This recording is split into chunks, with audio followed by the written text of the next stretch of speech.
नमस्कार बंधुगण, जय जगन्नाथ, जय सीताराम। आपण मानकु स्वागतम करुच्ची मु कृष्ण कुमार मुनि।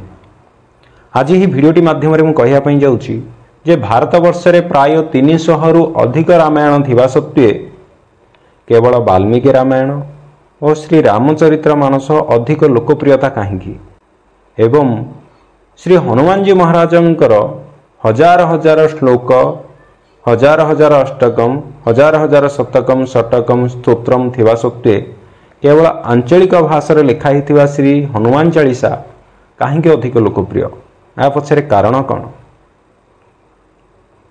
सेथिपाई भविष्य पुराण रे गोटे श्लोक मध्य वर्णना अछि।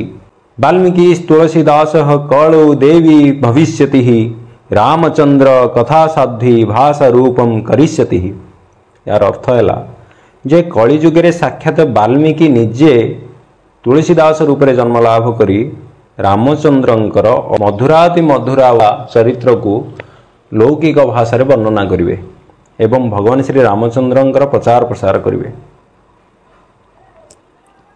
तो पूर्व कालर कथा जेतेबेले महर्षि वाल्मीकि संपूर्ण वाल्मीकि रामायण को लिखि सारिबा परे भगवान शंकर को उपहार देवाई, जेहेतु भगवान शंकर निजे रामचंद्रंकर बहुत बड़ भक्त, से भगवान शंकर को से वाल्मीकि रामायण टी उपहार देवाई कैलाश अभिमुखे शंकर निकट को यात्रा कले।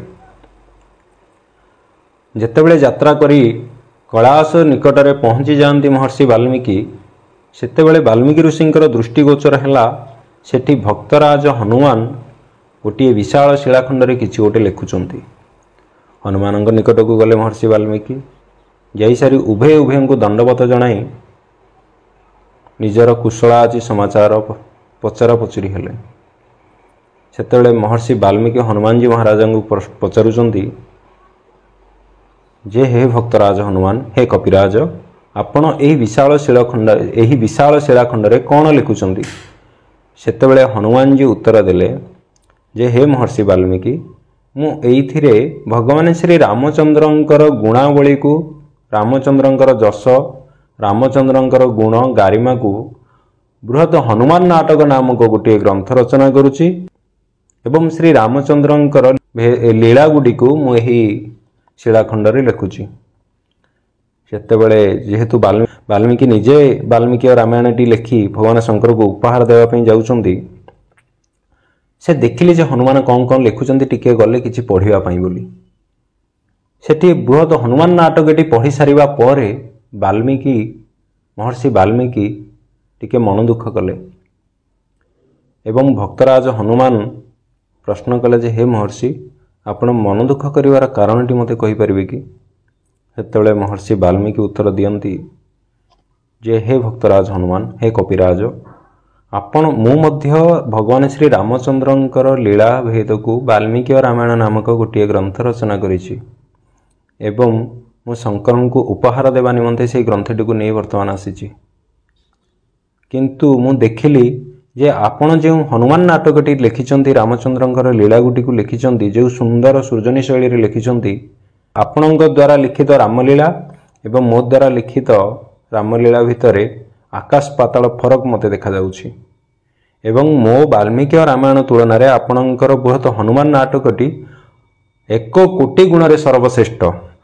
जदि आपणଙ୍କର एही ग्रंथ लोकलोचन को आसिला एवं मोर ग्रंथ जेतेबेले लोकलोचन को आसीबो, ताहाले मो ग्रंथ को केही मध्य पचारिबे भी नाही एवं आपणଙ୍କର लेखा ही बहुत प्रसिद्धि अर्जन करिवो एवं मोर दीर्घ दिनर परिश्रम एवं जो अभिलाष नहीं मुझे वाल्मीकि रामायण टी रचना करी ताहा मोर वृथा हैला। भगवान हनुमान से तो रामचंद्रंकर भक्तंकर मध्य भक्त, से रामचंद्रंकर भक्तंकर मनर कोह आखिर लुह को देखि पारंती नहीं एवं से परम दयालु भी। वाल्मीकि ऋषिंकर मन दुख हेबा जानी हनुमान तांको गदारे से बृहद हनुमान नाटकटी को जो रचना करथिले से शिलाखंड गुडी को भांगी समुद्र रे निक्षेप करदेले एवं वाल्मीकि ऋषि को कहिले जे हे महर्षि, आपण मन दुख करंतु नाही, संसार रे आगामी भविष्यत रे हजार हजार मुनि ऋषि आसंतु, लक्ष लक्ष पंडित वर्ग, कोटि कोटि कवि आसी हजार हजार कोटि कोटि रामायण रचना कले सुद्धा केवल आपणकर वाल्मीकि रामायण ही सर्वश्रेष्ठ बोलाइब एवं ताठू श्रेष्ठ आउ कौनसी रामायण बा कौनसी रामचरित्र हेबनी। आपण चिंता मुक्त हुअन्तु, मो रामायण केबे मध्य भविष्य रे लोकलोचन को आसीबो नाही। तो सेतेबेले संतुष्ट ही महर्षि वाल्मीकि हनुमान जी को कथा दियंती जे हे कपिराज आपण परम दयालु एवं आपण बहुत निष्कपट। मु एही जन्म रे सिना आपणक निमित्त किछि लिखि परिली नाही, किंतु कली जुग रे पुणी मनीष रूप रे जन्म नेबी, पुणी मानव रूप रे जन्म नेबी एवं आपणकर गुणावली को मु वर्णना करिवि।